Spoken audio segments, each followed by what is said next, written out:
महाकुंभ में महालूट हुई है और अगर महालूट ना होती तो रास्ते बेहतरीन बनते, इंतजामात बेहतरीन। इस सरकार ने 10,000 करोड़ रुपए खर्च किए और 10,000 करोड़ के बदले में है क्या? अब ऐसा आ रहा है कि प्रशासन फेलियर है इस जगह के ऊपर और मैं मानता हूं कि इतने बड़े आयोजन का गठन बहुत अच्छी प्री प्लानिंग से होना चाहिए। सरकार जिम्मेदार है, दुर्व्यवस्थाएं जिम्मेदार हैं, सरकार को जिम्मेदारी लेनी चाहिए। अभी भी सेना को हैंडओवर कर देना चाहिए। हमारे राष्ट्रीय अध्यक्ष समय समय पर ये कहते रहे हैं कि दुर्व्यवस्थाएं हैं, इनको ठीक कर लीजिए और वीवीआईपी मूवमेंट रोकना चाहिए। प्रयागराज में भगदड़ मची, इसमें 50-60 लोगों की मौत हो गई है, 200 से अधिक लोग घायल हो गए हैं, लेकिन सरकारी आंकड़ा जो सामने आ रहा है वो 17 से 16 लोगों का ही दिखा रहा है। सरकार जो है वो कह रही है कि तमाम तरीके की व्यवस्थाएं वहाँ पर की गई, सभी स्थिति जो है पूरी वो नियंत्रण में है, सभी लोग जहाँ पर है वहीं रहें और अपने जहाँ करीबी घाट है वहीं पर स्नान कर लें। इस अभी हमारे साथ मौजूद है समाजवादी पार्टी के फायर ब्रांड प्रवक्ता मनोज यादव जी। हम इनसे बात करेंगे और जानेंगे कि जिस तरीके के दावे सरकार कर रही थी, जितना पैसा उन्होंने कुंभ में खर्च किया, क्या वो वाकई में हुआ है कि नहीं हुआ है। सर सरकार ने दावे तो तमाम किए, उन्होंने कहा कि 10,000 करोड़ रुपए हमने खर्च कर दिया है, लेकिन देखिए कि भगदड़ मची प्रयागराज कुंभ में, उसको लेकर क्या कुछ कहना चाहेंगे?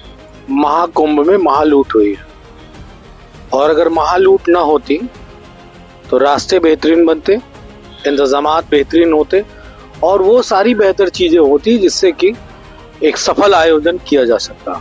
कोई पहली बार कुंभ नहीं हुआ है, इससे पूर्व में सरकारें जितनी भी बनी है सबको कुंभ कराने का अवसर प्राप्त हुआ है।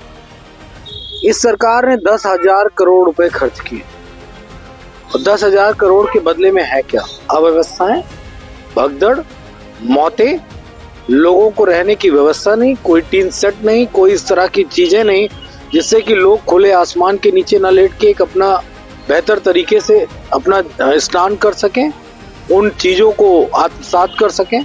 तो मैं ये मानता हूं कि सरकार ने महाकुंभ में महाभ्रष्टाचार कर लिया। कई दर्जन लोग अपनी जिंदगी को खो बैठे। क्या सरकार ने इतना पैसा इसीलिए खर्च किया था? और कोई अफवाह नहीं, कुछ नहीं है, सिर्फ सरकार की पूरी तरीके से अनदेखी के साथ कुंभ किया जा रहा है। वहां पे लोग अधिकारी मौज मस्ती कर रहे हैं, उनकी फैमिलीज पिकनिक मनाने जा रही हैं, वीआईपी मूवमेंट उनके साथ हो रहा है और उस पूरी व्यवस्था के कारण ऐसी बड़ी घटना घट गई है। सरकार ने मौतों पे अब तक कुछ भी नहीं बोला है। सर बीजेपी की तरफ से कहा जा रहा है कि पहले के कुंभ में भी इस तरह की घटनाएं होती थी और अभी स्थिति नियंत्रित जा रही, तो भगदड़ मच गई है, स्वाभाविक सी चीजें।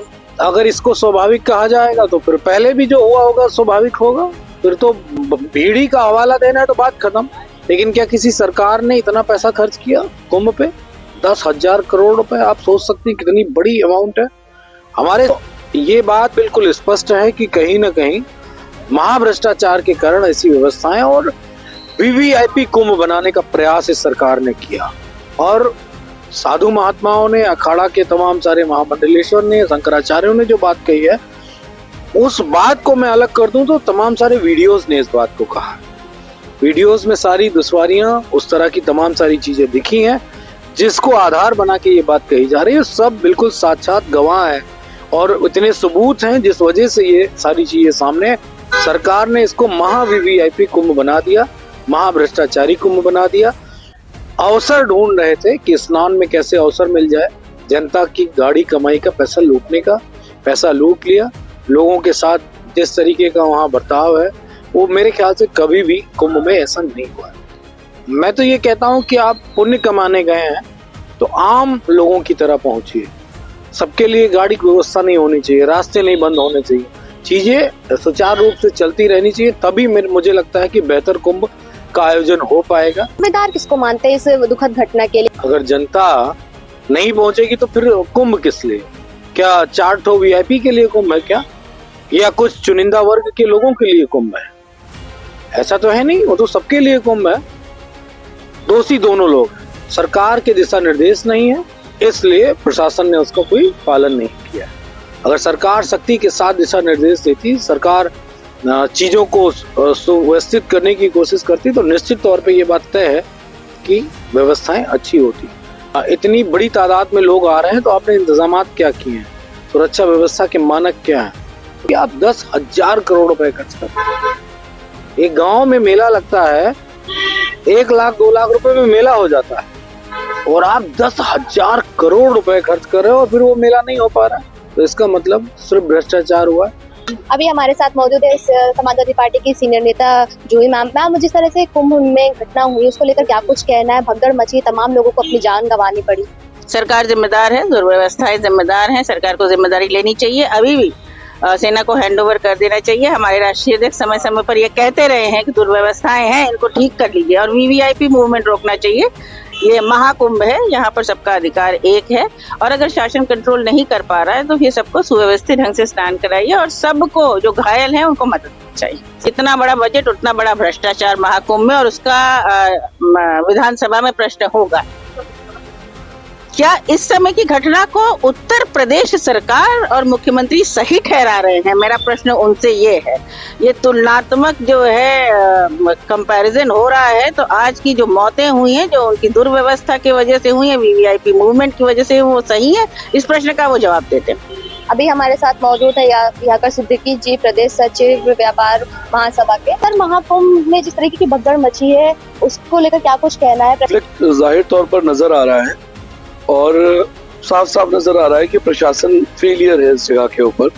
और मैं मानता हूं कि इतने बड़े आयोजन का गठन बहुत अच्छी प्री प्लानिंग से होना चाहिए था, जिसमें कहीं ना कहीं चूक है, जिसकी वजह से तमाम बेगुनाह लोग वहां पर भगदड़ का शिकार हो रहे हैं। सूचना को नजरअंदाज करना दर्शाता है और जैसे वीवीआईपी कल्चर को फॉलो करना है, यू शुड फॉलो दैट। ठीक बात है, जो भी मान्यवर गण हैं उनको आप अच्छी तरीके से ले जाएं और कराएं। साथ साथ आम जनमानस का भी ध्यान रखें। जो करोड़ों की संख्या में श्रद्धालु वहां पर आ रहे हैं, ये बहुत बड़ी चूक है। मैं मानता हूं कि प्रशासन की it's a blunder mistake for this. वहाँ की योजना और वहाँ का इंतजाम इस तरीके का है कि उन लोगों को मजबूरी में आकर के ऐसा करना पड़ा होगा। और मैं उम्मीद करता हूं कि जल्दी हालात ठीक होंगे और वहां पर अनुकूल स्थितियां बनेंगी, जिससे और भी जो लोग जाने वाले हैं वहां पर जाकर के पहुंच पाएंगे। जांच को लेकर के क्या कुछ चाहते हैं? किस तरीके की जांच हो और आगे की क्या कार्रवाई? बेशक जांच होनी चाहिए, इस मुद्दे की जांच होनी चाहिए। कोई आम मुद्दा नहीं है, एक बहुत बड़ा मुद्दा है, एक बहुत बड़ा प्रोग्राम महाकुंभ का उत्तर प्रदेश का रहता है और मैं समझता हूँ कि इसकी जांच